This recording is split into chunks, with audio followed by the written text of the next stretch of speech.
시편은 150편으로 이루어져 있습니다. 그 중에서 1편은 시편 전체의 첫째 편이자 전체 요약이 됩니다. 시편 1편 1절은 복 있는 자로 시작됩니다. 복 있는 사람은 이렇게 시작됩니다. 시편에 대해서 장로교의 원조격인 존 칼빈 선생은 시편을 평하기를 인간 영혼의 해부학이다.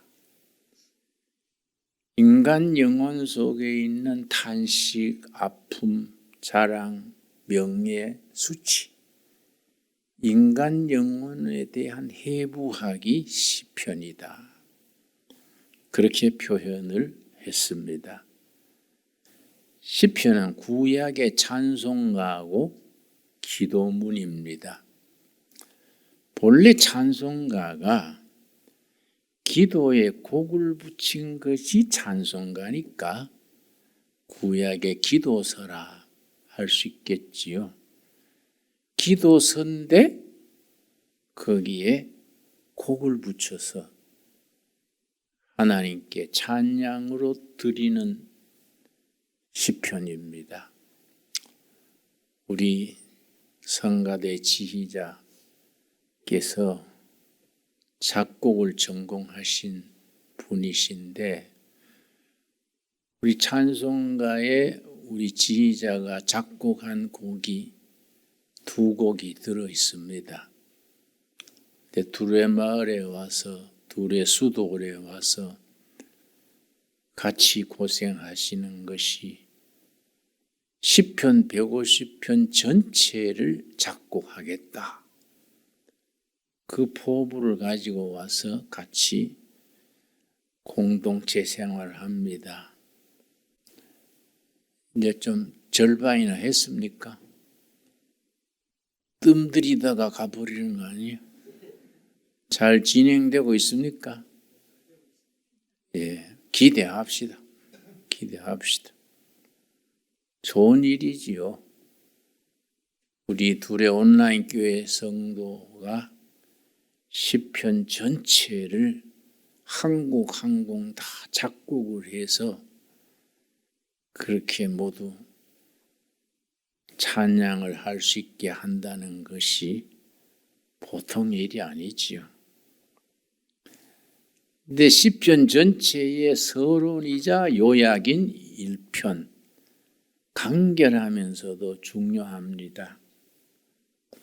복 있는 사람은 악인의 꾀를 쫓지 아니하며, 꾀는 영어 성경에는 카운슬 아시지요? 카운셀러. 복 있는 사람은 어떤 사람이냐?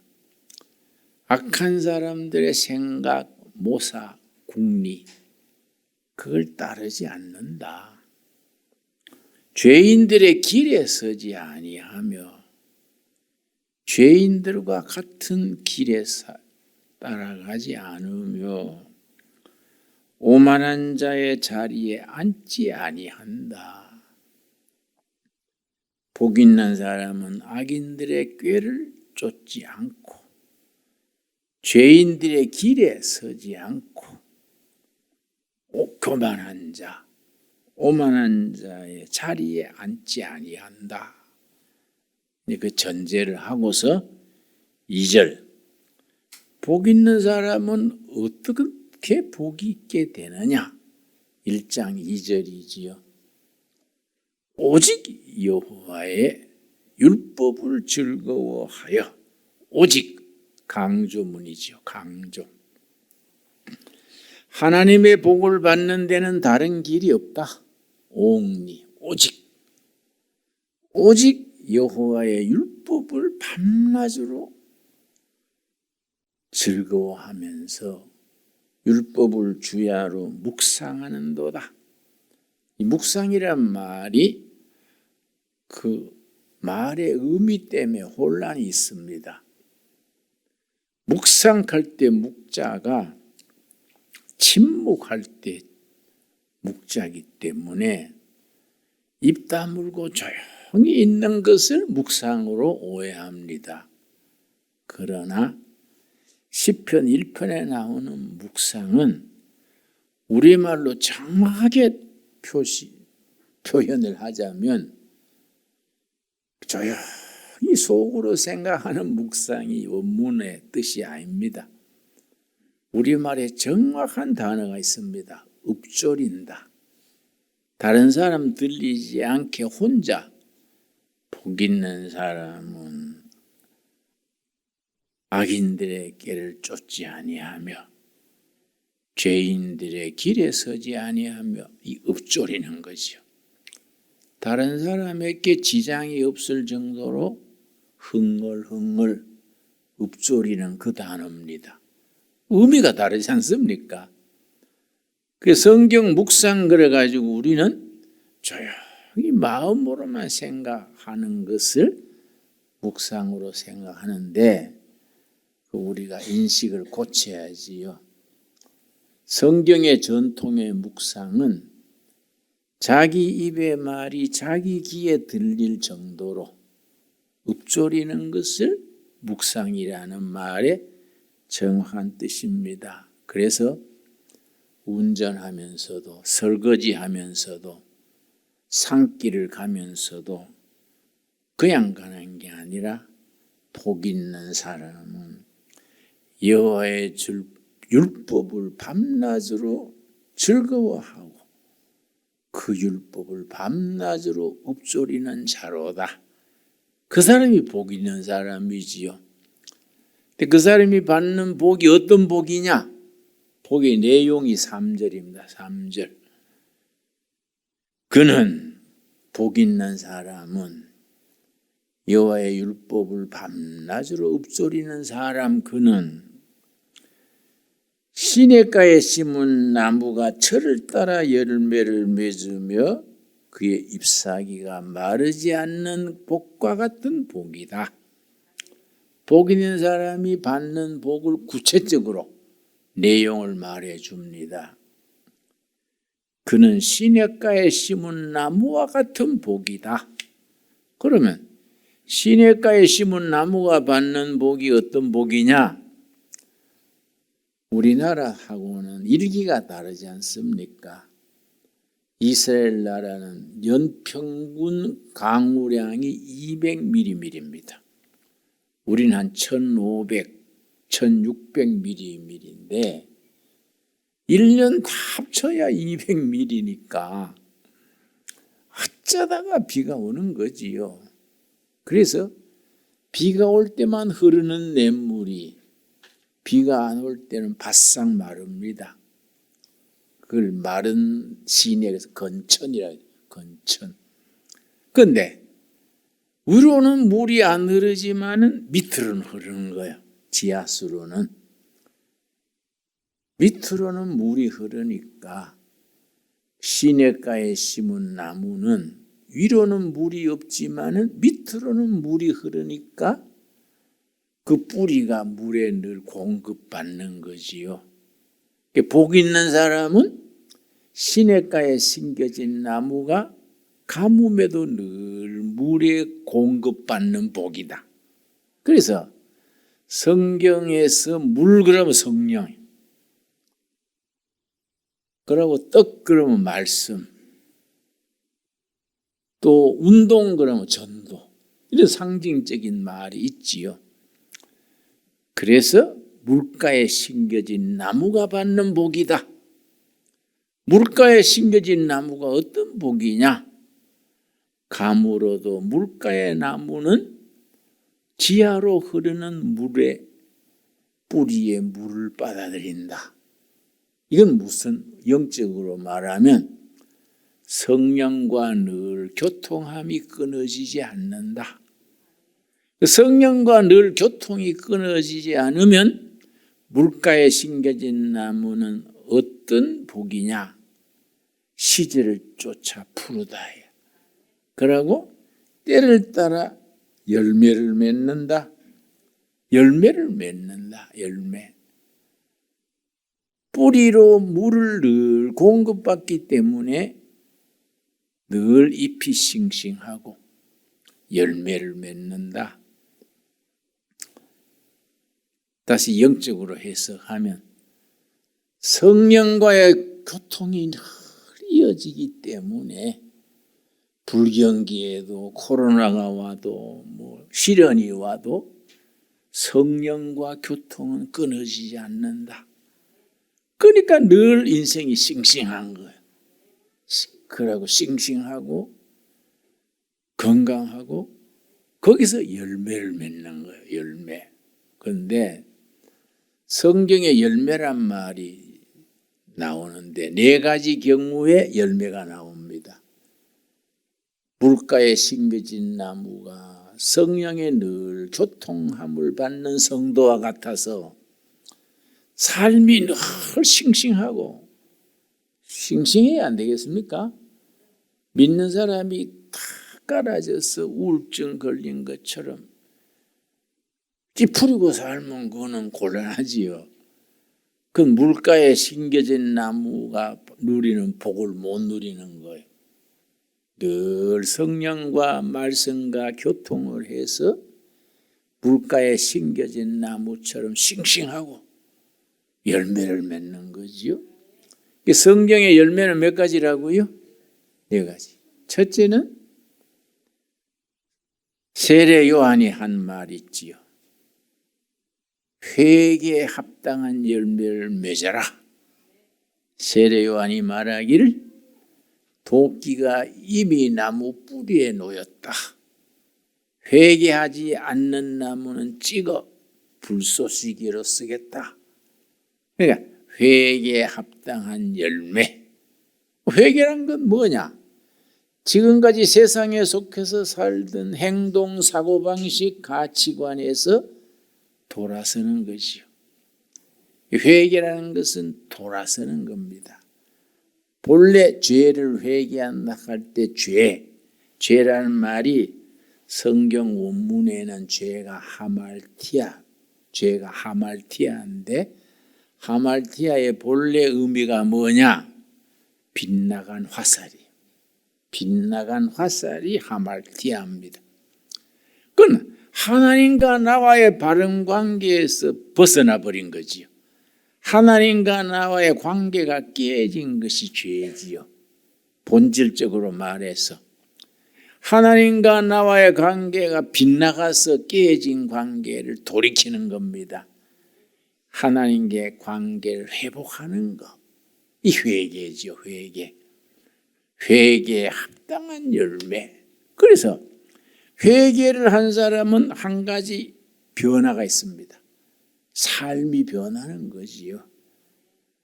우리가 2023년 7월 오늘이 며칠입니까?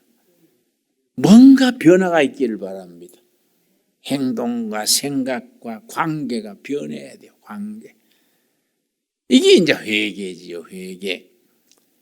회개는 맨날 하는데 하든지 그대로 하면은 이건 회개가 아니지요. 회개에 합당한 열매, 삶의 질적 변화. 이게 첫째입니다. 둘째가 뭐냐? 성령의 열매는 성품의 변화예요. 성품.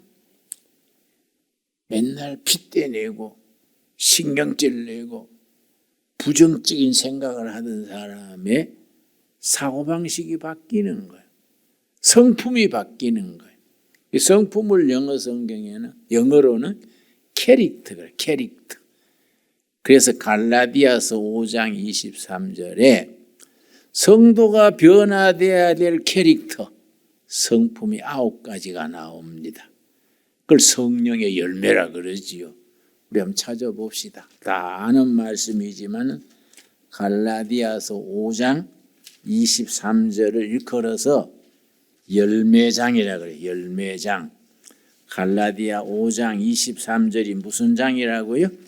열매장. 그것은 맺어야 될 열매가 9가지요.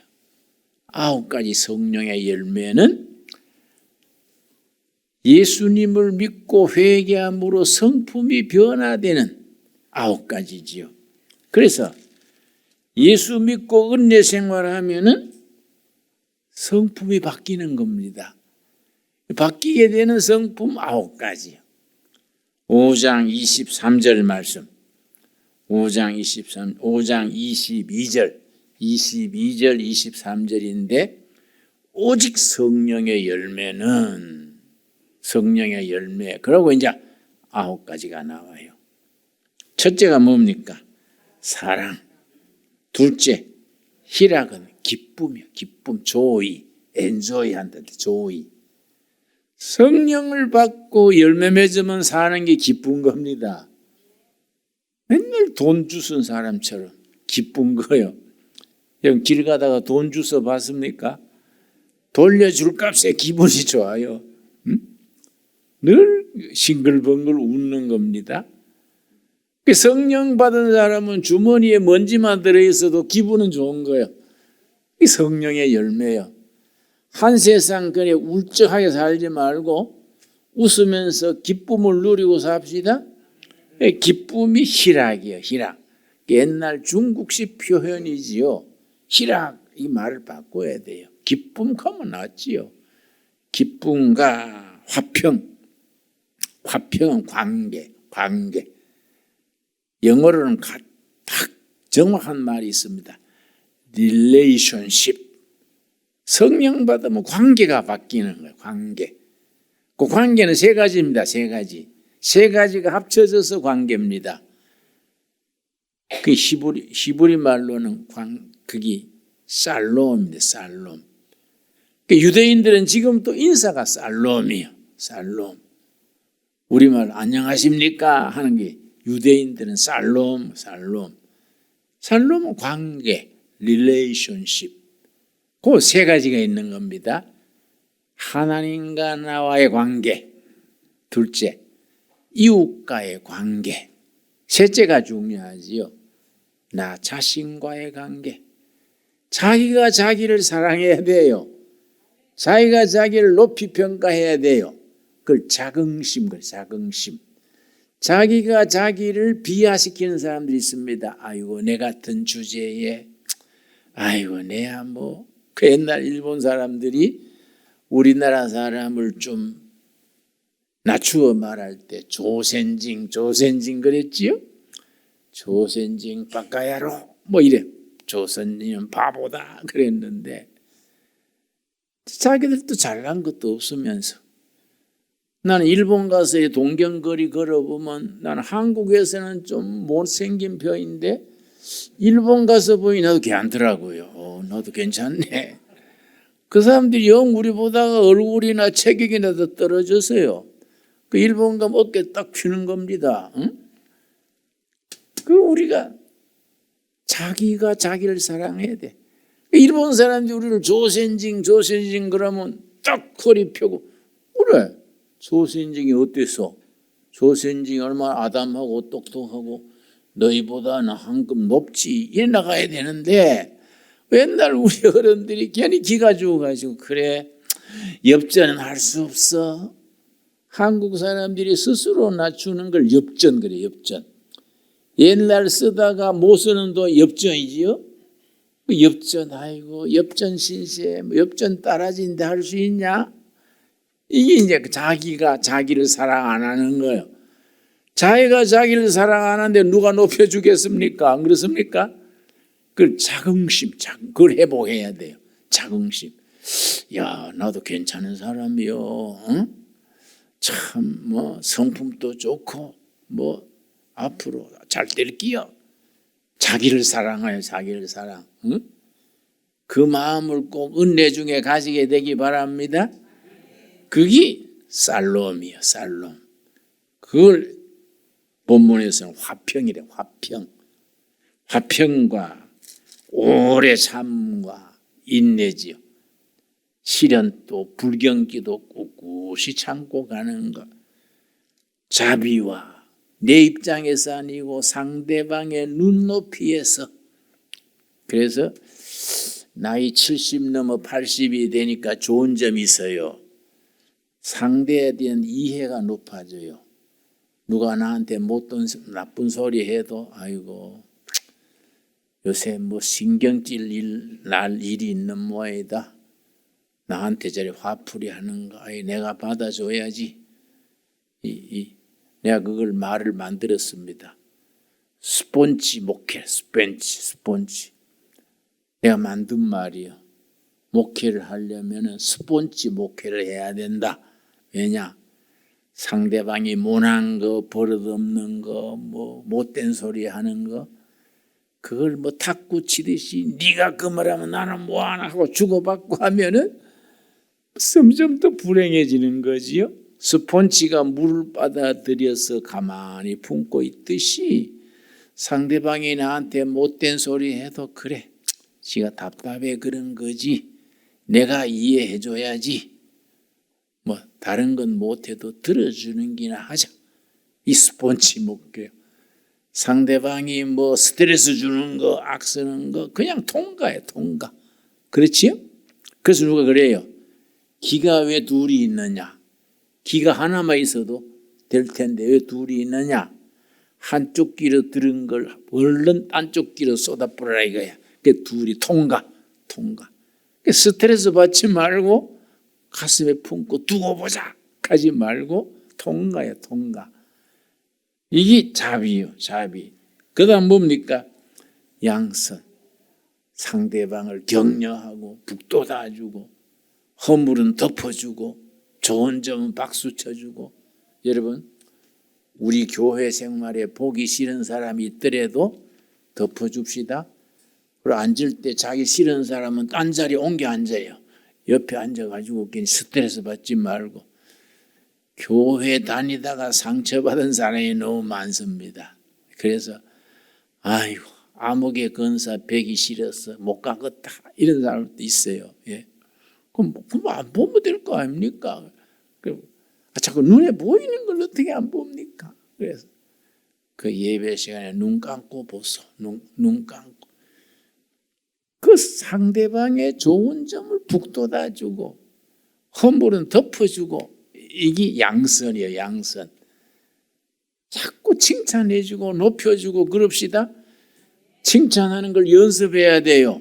자꾸 그걸 연습해야 됩니다. 나쁜 걸 자꾸 기억해가지고 지적해주면 관계가 나빠지지요. 여러분 누가 그런 말 했어요. 네가 나빠. 그럴 때 손가락으로 지적하지요. 다른 손가락 3개는 어디로 가리킵니까? 내 쪽으로죠, 내 쪽으로. 네가 이게 나쁘할 때는 3개는 자기는 3배가 나쁘다 이야. 그래서 손가락 3개는 자기 쪽으로 오는 거니까 그런 걸 다 니나 내나 다 참 따라지 인생 아이가. 서로 이해하고 살자. 그 예수 안 믿는 사람은 막걸리 한 잔이면 끝나는데 이 예배당 다니는 사람들이 이게 문제예요. 맨날 술도 한잔 안 하고 맨날 제정신으로 있으니까 그래 한번 꼬부라지면 펴지질 않아. 불신자들은 뭐 저 대포집에 가서 한잔 하면서 에이 서로 우리가 이해하고 살자 털어버리는데 맨날 빳빳한 거예요. 맨날 제정신이니까. 이거 우리 극복해야 돼요. 성령의 열매 맺으면 이게 사라진다는 거예요. 그게 이제 양선, 충성. 충성은 예수님 중심의 한결같은 마음이 충성이. 온유는 부드러운 거죠. 부드러움. 인간관계 부드러움. 옛날 도산 안창호 선생이 일제시대에 험했던 시대에 안창호 선생이 늘 강조했습니다. 훈훈한 마음에 빙글에 웃는 얼굴. 안창호 선생의 주특기요. 훈훈한 마음에 빙글에 웃는 얼굴. 그러니까 평양에서 일본 순사한테 고문받으면서도 맨날 훈훈하게 대하고 아이고 수고하십니다. 때리느라고 얼마나 욕보시오. 이러니까 일본 형사가 감동해가지고 아이고 더 못 때리겠다. 나중에 일본 형사가 도산 안창호 선생을 존경한다 그랬어요. 맞으면서 수고하십니다. 수고하십니다. 그러니까 여러분 이게 얼마나 좋은 겁니까? 온유지요, 온유. 마지막이 뭐이지요? 절제. 자기를 다스리는 것. 셀프 컨트롤, 절제. 이게 열매를, 성령의 열매예요. 그래 말씀을 늘 읊조리는 사람은 열매를 맺는데 첫째는 회개에 합당한 열매, 둘째는 성품이 변화되는 성령의 열매, 셋째는 전도의 열매, 전도의 열매, 마지막으로는 섬김, 봉사의 열매. 그래서 갈라디아서 5장 20절 한번 보겠습니다. 갈라디아서 5장 6절입니다. 갈라디아 5장 6절 말씀. 그리스도 예수 안에서는 할례나 무할례나 효력이 없으되 사랑으로서 역사하는 믿음, 역사한다는 섬기는 믿음. 예수님 안에 효과 있는 믿음은 어떤 믿음이냐? 말로만 입으로만 때우는 믿음은 효과가 없다. 사랑으로 섬기는 믿음이 효과 있는 믿음이다. 이게 진짜 믿음이다. 사랑으로 봉사함으로써 섬김의 열매를 맺어서 칭찬 듣는 성도들이 될 수 있기 바랍니다. 기도하겠습니다. 하나님 감사합니다. 오늘도 거룩한 성일에 저희들에게 복 있는 사람, 말씀을 밤낮으로 묵상하여 밤낮으로 읊조려서 시냇가에 심은 나무와 같은 복을 약속해 주셔서 감사합니다. 예수님 이름 받들어 기도드렸사옵나이다. 아멘.